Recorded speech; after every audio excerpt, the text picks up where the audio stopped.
শাহী সম্মেলনে দিলীপ ঘোষকে ডাকা হয়নি, কিন্তু জামাই ষষ্ঠীর অনুষ্ঠানে যোগদান করতে মুকুন্দপুরে মামা শ্বশুরের বাড়িতে সস্ত্রীক দিলীপ ঘোষ। জামাই ষষ্ঠীর অনুষ্ঠানে যোগদান করতে দিলীপ ঘোষ মুকুন্দপুরে মামা শ্বশুরের বাড়িতে সস্ত্রীক দিলীপ ঘোষ। যে ছবি আপনারা দেখতে পাচ্ছেন, জামাই ষষ্ঠীর অনুষ্ঠানে দিলীপ ঘোষ মুকুন্দপুরে মামা শ্বশুরের বাড়ি, সেখানে সস্ত্রীক গিয়েছেন বিজেপি নেতা।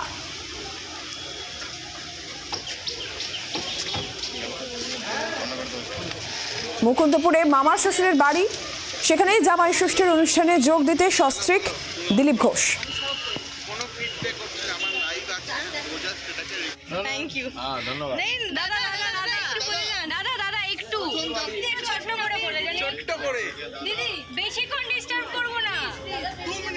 অর্ণবাংশু নিয়োগী রয়েছেন টেলিফোন লাইনে প্রতিনিধি। অর্ণবাংশু, আজকে শাহী সম্মেলনে দিলীপ ঘোষ থাকবেন কিনা সেটা নিয়ে একটা জল্পনা ছিল, কিন্তু তিনি সেখানে ডাক পাননি, তিনি নিজেই বলছেন। কিন্তু যে ছবি আমরা দেখছি দিলীপ ঘোষ জামাই ষষ্ঠীর অনুষ্ঠানে, দেখো একদমই সেই জল্পনা তো অবসান হয়ে গেছে। তিনি থাকছেন না প্রশাসনিক বৈঠকে, তার পরিবর্তে তিনি এসছেন মুকুন্দপুরে তার স্ত্রীর কোনো আত্মীয় বাড়িতে।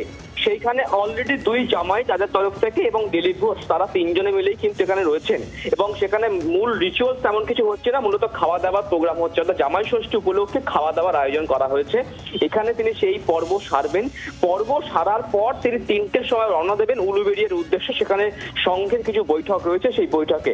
তারপর সেখান থেকে ফিরে তিনি আবার আসবেন কিন্তু মুকুন্দপুরে স্ত্রীকে নেওয়ার জন্য।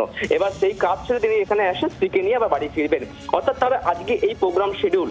তিনি জামাই ষষ্ঠী উদযাপনের জন্য কিন্তু অ্যাকচুয়ালি মুকুন্দপুরে এসছেন খাওয়া দাওয়া সারতে। খাওয়া দাওয়া সেরে তিনি কিন্তু উলুবেড়িয়ার উদ্দেশ্যে রওনা দেবেন।